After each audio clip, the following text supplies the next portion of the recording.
Today I am joined by Larry Merriam. Larry and I met at Mill River Country Club in Stratford, where I've met many fantastic people.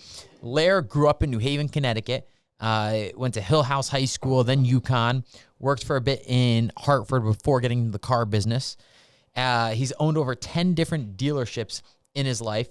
He was the ringmaster of the Barnum Festival in 2007, a big fan of music and Leonard Cohen, and I am very excited to be chatting with you today, Larry. Leonard Cohen and others. And others, which we'll get into. So thank you for coming on.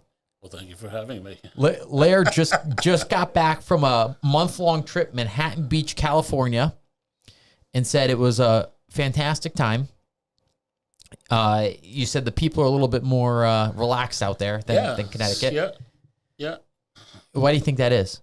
Weather, it's 70 degrees every day. Yep. Hardly any clouds, no humidity, and no bugs. So people leave their windows open. It's a very relaxed lifestyle. You going to be moving out there? No. My wife's son lives out there. Oh, awesome. Okay. Yeah. And you're not a day over 70, right? A little bit. I'm going to be 81 in another 10 days. I love it. Larry, we work out at the same gym in Southport. And, right. And you might be the fittest 81, coming 81-year-old. Actually, I just bought a couple of custom-made shirts that say oldest guy in the gym. So I was there before the shirts came in. I see this guy on a treadmill, and he looks pretty old. And now I'm worried that maybe I wasted my money on the shirts. You know what I'm saying? I don't like to waste money. So I went over to him. I said, listen, I'm sorry to bother you, but I just bought a couple of custom shirts that say oldest guy in the gym. And I was wondering, how old are you? Because I'm worried if I can wear them. He says, oh, look, I'm not going to tell you my age. You tell me how old you are. I said, well, I'm going to be 81 soon. He said, you can wear the shirt. That is great. So we'll see those busted out soon. Yeah. And if he was like 83, you probably would have pushed him off the treadmill to solve that issue. I take care of it. I have friends at Mill River. Yeah. You know? I love it. So let's dive into it. You grew up New Haven, Connecticut. Yeah. Any siblings? I have one brother. Older, younger? Younger brother. Mm-hmm. He's my brother went through Harvard in 3 years. Mm-hmm. He's got 2 medical degrees. Wow, what the hell happened to you? I don't know. He's and I'll tell you the story because one of the worst moments of my life. But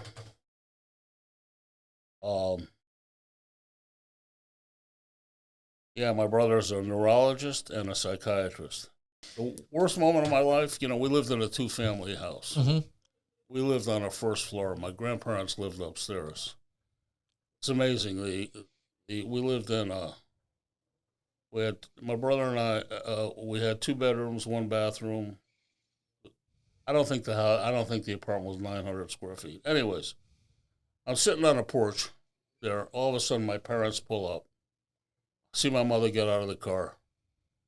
Baby in her arms. So what the fuck is this? Oh my God! This is one of the worst memories I have. How much old are you? 6. Oh my gosh, that's so funny. Yeah. You guys now she told me I got to share a room with him. Oh my God! Oh, it's downhill quick. Oh. That's so funny. Yeah. Where does he live now? He's in Florida. Oh, unbelievable! In that same town where Tiger lives. What's the name of that town? Jupiter. Yeah. Fantastic. Yeah. He's a big golfer. Your brother? Yeah. Oh, nice. Yeah, he's a little handicapped. Do you see him when you go down? Once in a while. Yeah. So you go to high school at Hill House. Yeah. What was your time like there? Actually, my graduating class, believe it or not, was statistically the highest ranking graduating class in the country that year in terms of SAT scores and in terms of admissions to Ivy League schools and everything. They were just brilliant kids. So I'm really not a dummy, but uh, it was hard to maintain your self esteem amongst all these really smart kids. You know what I'm saying? But I still do remember the Hill House alma mater. I love it. Hill House, Yeah, you got alma mater. Now we pledge our love to thee. Is it a public school? Oh, sure. Oh yeah. Okay. Yep. What your dad was in the car business for how long? Long time, right? Yeah, my father came home from the war. He never saw action. He was on his way over to Guam. Peace was declared. So he peeled potatoes for 3 years over there. Mm. And when he came back, he and my uncle opened a gas station in the annex in East Haven. Yep. And they started selling a few used cars, and that's how it all got started. So your dad and his brother partnered up to get in the car business. Yeah. Yeah.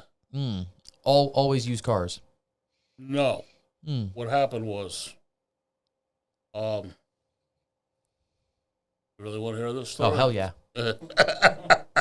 Oh, yeah. It's an interesting story. My father was buying brand new Chevrolets and selling them on the lot because there was a surplus of cars at the time after the war. Not initially, but there became. So he had relationships with some of these New York Chevrolet dealers. He was buying brand new Chevrolets and he was selling them. He was doing great with them. In those days, there was no such thing as a window sticker on a car with a price. So Congress passed a law called the Monroney Law. It's named after a Senator Monroney. And people in the car business would know this, but the label, the window sticker on a car is called the Monroney label because of that. And people have heard that. Today I find fewer and few people recognize the term. But if you talk to somebody who was in the car business, they know what a Monroney label is. It's the window sticker of a car. And once that was passed and the cars all of a sudden had prices on it, people could determine the price. It was no longer a blind item. It kind of put him out of business. So he decided to become a new car dealer, and he grabbed the only franchise he could get, which was Lincoln Mercury in Wallingford, Connecticut. And he and my uncle had a parting of the ways at that point. My uncle didn't want to do it. He did. So my father went to Wallingford. He struggled really, really hard in the beginning. Lincoln Mercury was a very difficult franchise. And eventually, he started in a rented place and he bought property. And then over time, he actually acquired a lot of property in Wallingford. Dealership, car business, tough business. It's got ups and downs all the time. So I went through. So I spent 5 years with Ernst and Ernst. So you go to Hill House. You go to UConn. Yeah. Time at UConn. I had a good time at UConn. Yeah. Do you have friends still there? Yeah, I still was in a fraternity. Matter of fact, what's today? Wednesday. Yeah.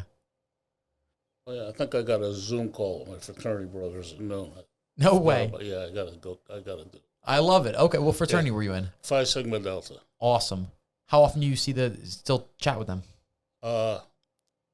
Once every 3 or 4 months we have a Zoom. Oh, yeah. Unbelievable. Yeah, there aren't a lot left. You guys get together in person at all? Huh? Did you get together in person? We used to, but not anymore. No. That's too funny. So, good time. I don't know if you know what an 81-year-old guy looks like, but you ought to see these guys. Unreal. So you graduate from UConn. You become an accountant, right? And I passed the CPA exam. I was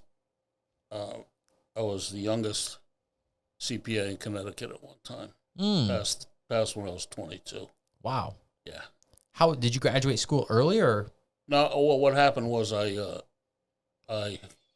gave out my senior year at UConn. They gave out 3 or 4 internships to the Big 8 accounting firms in Hartford, and for the top 3 or 4 people in the class. and I got one of those internships. So I spent my last semester working for Ernst in Hartford. Then they hired me full time when I graduated. I love it. You do Yeah. 5 years there, right? Yeah, Or so. probably 4 years. There. Okay. Yeah. And then get into the car business with your dad. Yeah, I was going to stay with Ernst, but Mm. father always said to me, I don't want you coming in the business. All right, go out and do your own thing. Then after he saw I was building a career at Ernst, he said to me, you got to come into business in case something happens to me. He wasn't even, he was 50-something years old. What's going to happen? Yeah. Yeah. So you joined your dad. Yeah. And how was that? How was the relationship with you and your dad? Horrible. Why? He just wanted company. He didn't want me. And, he just wanted company. Felt bad that I left Ernst. I had something going. And there was basically nothing for me to do there. So I had to find my own niche. And what was that? Well, initially, had a little leasing company as part of the dealership, and the guy that was doing it left. So I said, well, let me try that. And I went out on the road and tried to sign up companies for leases. And I wrote a few, did some. And there was nothing for me to do. So you would go to corporate companies, like big companies? No, little companies like funeral parlors. And say, we'll lease you hearses. Yeah. Okay. Yeah. No, not hearses. Or what, cars. Yeah. Okay. Yeah. And they would lease 4 or 5 cars for you on a 3-year deal or something like that. Yeah. Okay. Yeah. But that didn't work out. It did. Oh. But it's not enough for me to do. I mean, Gotcha. So eventually, well, things changed between me and my father. He backed off, and I kind of took over the dealership. Okay. At that point, it was just one dealership? Just one. Lincoln Mercury. Yeah. Okay. So how does your role get bigger? What happens? Well, I was always looking for a way to. Business was horrible. Horrible. What time frame is this? Like, where are we in the 70s at this point? You're like 30-ish years old? No, I wasn't 30. 60, 64. Okay. No. 68, 69. Okay, so late 60s. 68, 69. Yeah. So if it was 69, I was born in 42. I was 27. Okay. Good with math, huh? So business wasn't great, though. No, it What, sucked. the economy, what was it? Lincoln Mercury,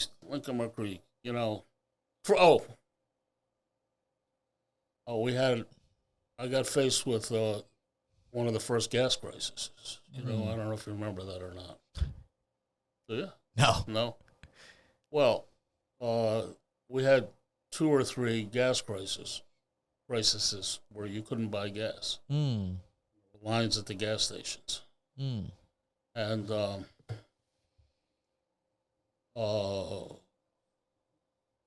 prices of gas went up radically. I think it happened 3 times. I could be wrong twice. Oh, it happened once during some turmoil in the Middle East, and then it happened some other reason. But it changed the whole landscape of the car business.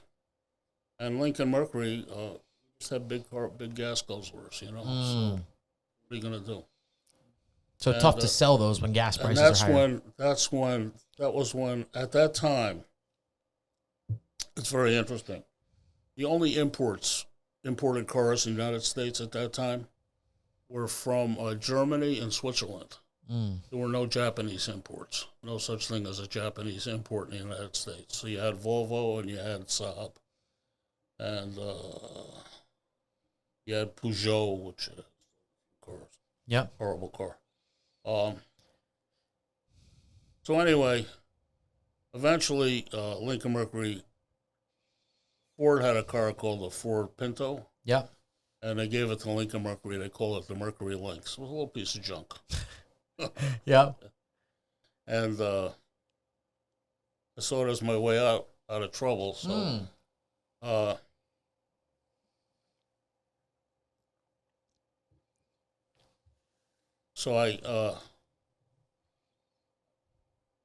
I visited a guy in Waterbury, the Shaker family. They're a Lincoln Mercury dealer, and they were having some luck selling the Lynx, and I talked to them, and I figured out kind of strategy by talking to them what to do. I was able to advertise that car at $279 down and $279 a month. And I became the #1 Lynx dealer in the United States. One month I sold over 100 Lynxes. Wow. Mercury Lynxes. That's kind of what got me going. Did you sell so many because of that deal? Yeah, I was advertising it. It's an easy deal. Yeah. $279 down, $79 a month. Sold a ton of them. How'd you advertise that? Like, was it newspaper? It was only newspaper at the time. There were no cell phones. There was no internet. Yeah. There was no, you could advertise on TV, I guess. But just newspaper, New Haven Register. Wow. So you ended up becoming the largest Lynx dealer in the country? Yep. What were the perks of that? Perks of that? Well. Did it help you grow other parts of your business? Yeah, because what happened was, I don't know if you remember or not. You probably don't. There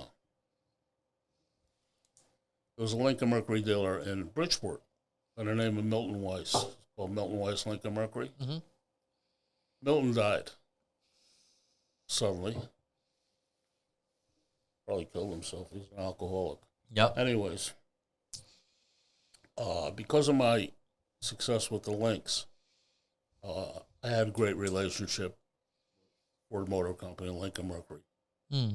And I had a guy who I considered my rabbi there. His name was Tom Mignonelli. He was a graduate of Providence College. And he and I became friends. And he calls me up one day. He says, Larry, I got good news and bad news. So what's that? He says, bad news, Milton Weiss died. Good news is we want you to take over a dealership in Bridgeport. So that's what happened. And then I started doing the same gig in Bridgeport, and I had the #1 and #2 Lynx dealerships. Wow. In the United States. Nobody else was selling them. Nobody else. Really. There's certain parts of the country, you're not going to sell that car in a luxury market. It's Yeah. You know what I'm saying? Yeah, it makes sense. And I like the car. I like value.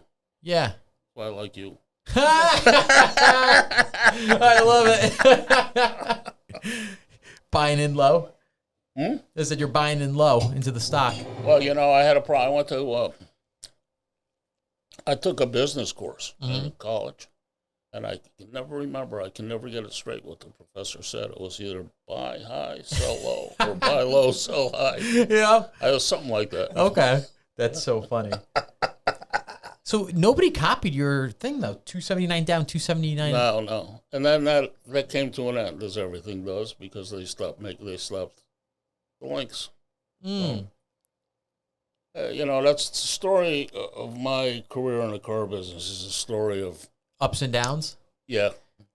Some huge downs. What did you learn from the car business? Right before that, what were some of the downs? Well, I went through 3 financial crises where, interest rates were 18, 19%. Yep. Really affected business. You couldn't get cars financed for customers. That was hard. It happened twice. And then I went through 2 or 3 energy crises, gas crises, and they were devastating. So each time, it's like, you're going along making a living, and then bada boom. You get hit with another problem. So every time the last financial crisis, that was the year I was ringmaster at Barnum Festival. And had a tough year that year, yeah. The year after, I had a tough year. Anyways. Did those financial crises hit you harder than other dealerships because of your clientele? No. No. Had nothing to do with the clientele. Well, versus a little bit, yeah. Cause, if you had a Mercedes dealership. Yeah. They slowed down, too, because, those people finance car. But what happened was I had become a Hyundai dealer by then.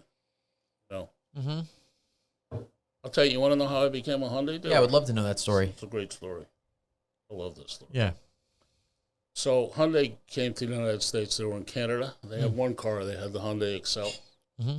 And they were very successful in Canada with the car, and they decided to come to the United States, and they were looking for dealers. So they decided, I contacted them, and they wanted to be in Bridgeport, which at some point they didn't. Bridgeport's not the place anymore, but Yep. So it was their choice between me and another dealer by the name of Bernie Curry. Bernie Curry owned Curry. His family very successfully owned Curry Chevrolet in New York. Yep. But Bernie, he had a drug problem. He had a Chrysler Plymouth dealership over on the other side of town, and Hyundai. He applied for Hyundai and I applied for Hyundai at the same time, so they were going to give it to one of us. So what happened is the regional manager from Hyundai came into town with his Korean counterpart. They always have a Korean. The top executives always have a Korean counterpart. The Korean counterpart's job is keep an eye on that guy. On the American executive for Hyundai. Yeah, they always traveled with a Korean who had direct link to Korea. Yeah. At head office. So anyways, they interviewed Bernie first. Then they came to my dealership, Key Lincoln Mercury, interviewed me. When the Korean guy handed Bernie Curry his business card, Bernie Curry sat at the meeting and picked his teeth with it. And I was smart enough to use dental floss. Yeah. Unreal. So I became a Hyundai dealer because I didn't pick my teeth with the guy's card. That's wow. Why I became a Hyundai dealer. Yeah. That's crazy to think that would happen. Yeah. And then, so you asked me about the financial crisis. Then I opened up Hyundai on Barnum Avenue, Bridgeport. I leased a building from a guy by the name of Bernie Rosenshine. He was a big New York developer. I put a lot of money in it. And first year and a half were unbelievable. So we're selling like 175 cars every month. Wow, the Hyundai dealership. Yeah, it was incredible. All of a sudden, another financial crisis came. Interest rates shot up. And a lot of the Hyundais that we sold, people couldn't afford them anymore. The repossession rate by the banks went through the roof. They were repossessing Hyundais left and right. And the banks said, because of that, we're not gonna finance Hyundais anymore. Wow. Many banks, we had nowhere to go with we sold somebody, we had nowhere to get it financed. You would know because you're in a mortgage business, right? Yeah. And all of a sudden, I went from doing 175 a month to doing 10 a month. You talk about pain. So I consolidated it with Lincoln Mercury against Hyundai's wishes. They got mad at me. I closed that. I moved it over to North Avenue, and I hung there for like 10 years until things got better. So those 10 a month that you were selling, were those people that were buying all cash then at that point? Yeah, I mean, you're always going to sell some, Yeah.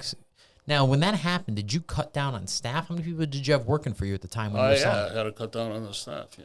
Did you do it quick enough? No. It was too much of a... Too much overhead? Too much of a heart struggle, you know. But anyway. How many people did you have working for you at the height when you were selling 175 a month? In the Hyundai store? Yeah. Probably 25. 25 people? Yeah. I mean, if you go down to 10, how many people... I mean, we didn't really... Moving it into Lincoln Mercury, we didn't really need it. We needed a couple of mechanics and a couple of salespeople. That was it. I mean, there was no business. But, I'll tell you how Hyundai got better, and you know how good Hyundai is now. Yeah. And I'm very proud of this.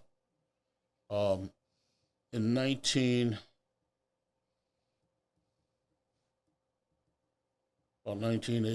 1990, 88, something like that. No, 1990.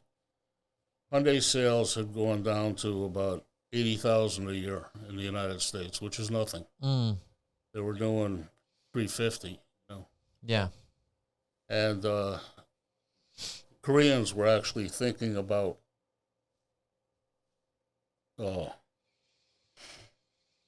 pulling out of the U.S. market because it was just terrible.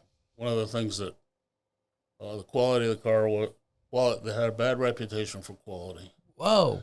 David Letterman said in one of his shows, he said, you know, if you own a Hyundai and you're driving uphill, you got to turn the radio off.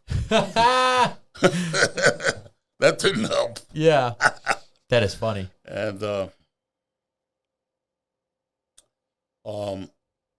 so they were so at the same time, the American CEO of Hyundai left. And there was this guy. He and I became great friends. Not in a social way, but great guy. By the name of Finbar O'Neill. He's still around if you look him up. He's now, I think he's CEO of JD Power Company now. Unless he retired. I haven't talked to Finn in a long time. Yep. And Finn was the in-house attorney for Hyundai. And the CEO of Hyundai in America left because things were so bad. They took Finn and they made him the CEO, temporary CEO. And everybody said, he's a lawyer, you know, he doesn't understand the car business.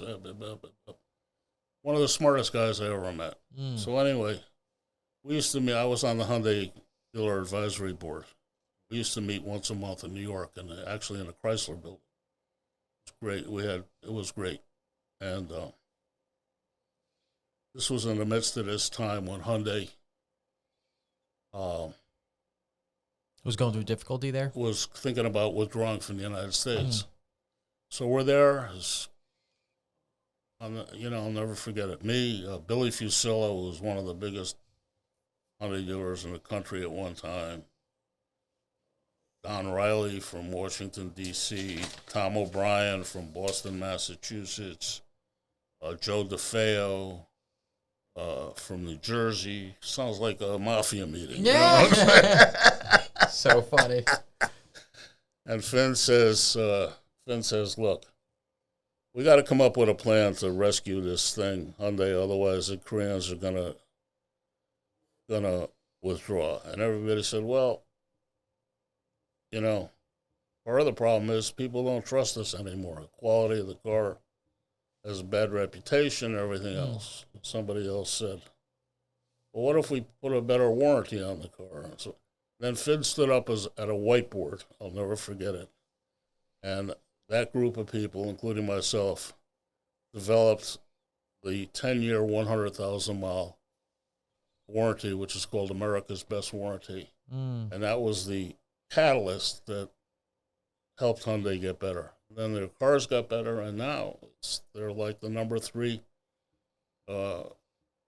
producer in the world of cars, and number 3 in the United States. Wow. It's unbelievable. So at that meeting, you guys came out, never before there was a 10-year, $100,000 warranty. No. Wow. Yeah. How did that turn things around? People just had confidence? Confidence. Yeah. You know, I buy this car, I get a free warranty. 10 years, 100,000 miles. It's just on the powertrain. It's one of the smartest things ever done for a lot of reasons, because it didn't cost Hyundai very much money at all. Because number one is, you know, a high percentage of the cars get traded in or totaled or stolen. So there's no liability on those cars. Yep. Because it was only to the original owner. Yep. And then how many people put the 100,000 miles on in the first 2 or 3 years? High mileage usage. drivers. Yeah. So those cars are out. And what's left is the little old lady that puts 7,000 miles a year on a car and keeps it under 100,000 miles for 10 years. Typically, her car doesn't have a problem anyway because it's just gentle use, you know. So it was really brilliant. It didn't cost Wow. cost Hyundai nothing almost compared to the return. I mean, they had a few claims. It was nothing. Yeah, for the amount of cars they sold. Yeah. That's genius. Yeah. That's just giving a guarantee in business. Yeah. And like yeah. And backing it was up. great because, you know, able to say to a customer, look, they're free, this car's guaranteed for 10 years, 100,000 miles, free. That's good. Nobody else did that. Yeah. So that was a turning point, and they started picking up sales. Yeah. Wow. Go look at the records. You'll see that's when things started up. Look at the chart. Selling 750,000 cars a year now. Wow. In the United States. They were selling 80,000. They were thinking about pulling out. How long did you keep that dealership for, or the Hyundai? Well, my kids took it over. Oh, and they still operate it. Well, not my daughter Jill and my son Jeff took it over. Yep. I had 2 Hyundai dealerships. I had one in Manchester, Connecticut, one in Milford. My kids took it over, and then my son bought my daughter out. Gotcha. So now my son Jeff owns it. He's got 2 Hyundai stores. He bought a Chevrolet dealership in Middletown, and he's opening that big Genesis dealership where Howard Johnson's was. It's under construction now in Milford. Awesome. Yeah. Genesis has come onto the scene lately. Genesis, great product. The cars look beautiful. Yeah. They have a good reputation in the business. Great quality car. Yeah. Who makes those? Hyundai. Oh, what? Yeah. That is so crazy. I had no idea. Hyundai's luxury division, just like Toyota has Lexus and Nissan has Infiniti and Honda has Acura. Yeah. How do you grow a car business? What's the, I know you have to get more clients in the door, more sales, but how do you sell more cars? How do you improve margins? Advertise. Years ago it was newspapers. Yep. You can't do newspaper. Internet today, it's all internet. Google AdWords, Facebook. Yep.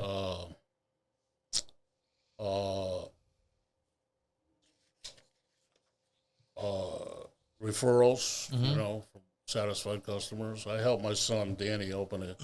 We have a used car dealership now in Brantford called Sound Auto Wholesalers. Yep. And I'm the bookkeeper. We have a program where we tell customer, look, if you refer somebody and they buy a car, we'll pay you $150. That helps. Oh wow. Okay. So, yeah.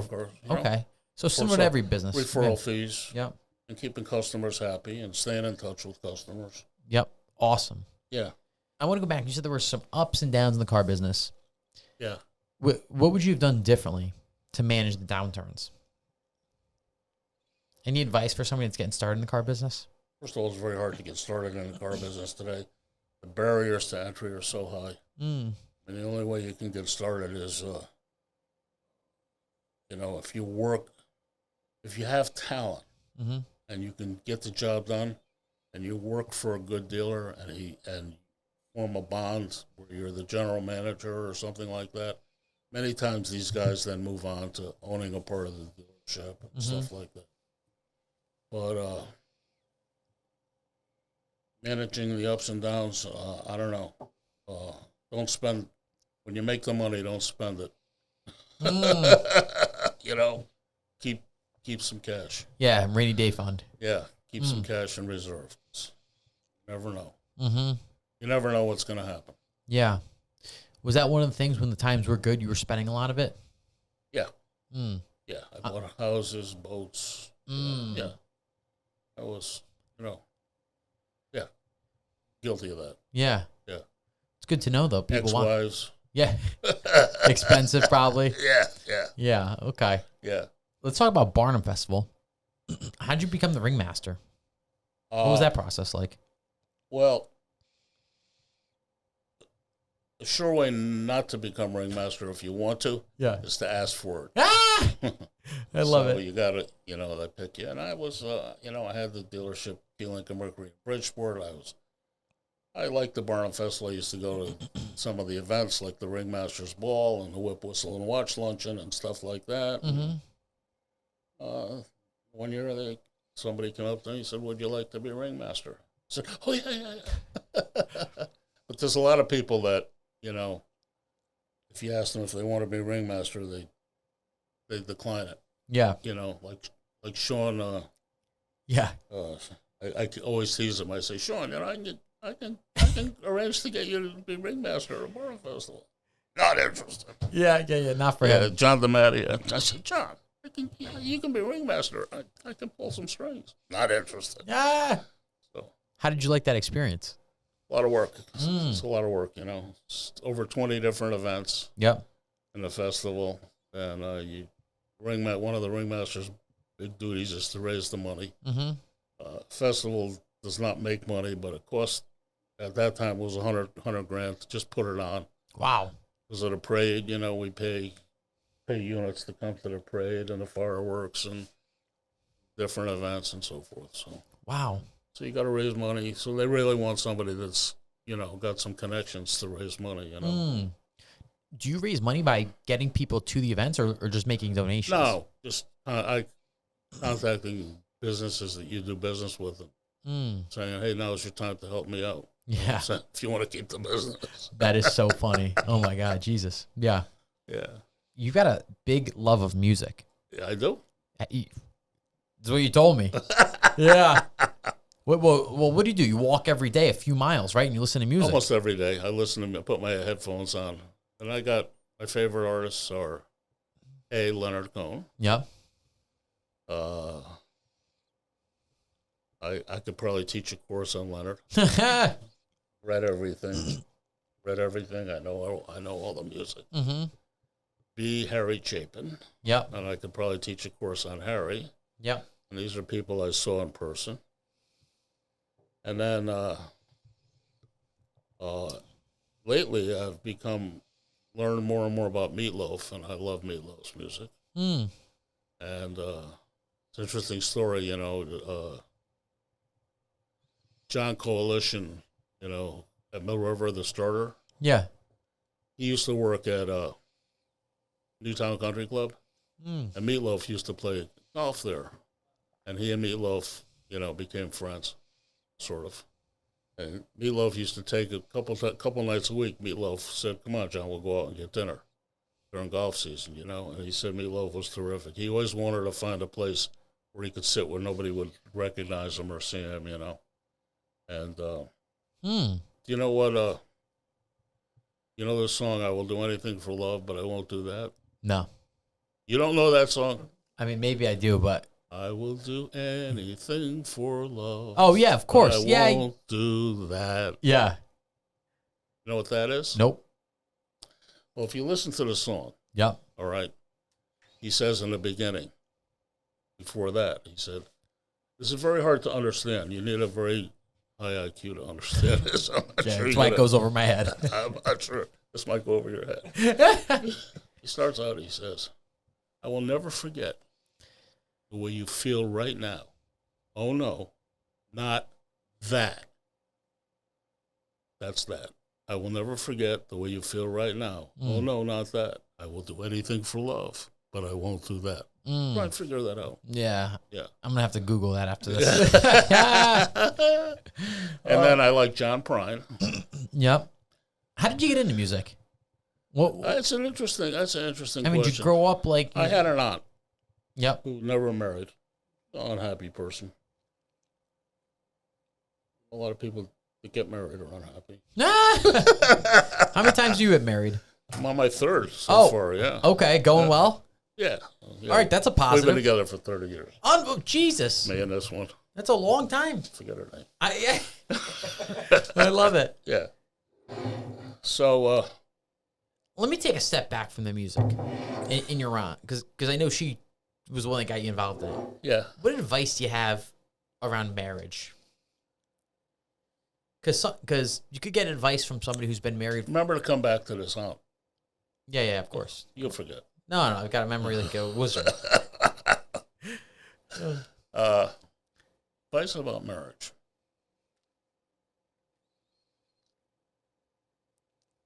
How do you keep it going? How do you make it successful? I got a thing on my phone. Yeah. We'll go back to a picture. I got a picture that I just saw on the internet. Yeah. There's this.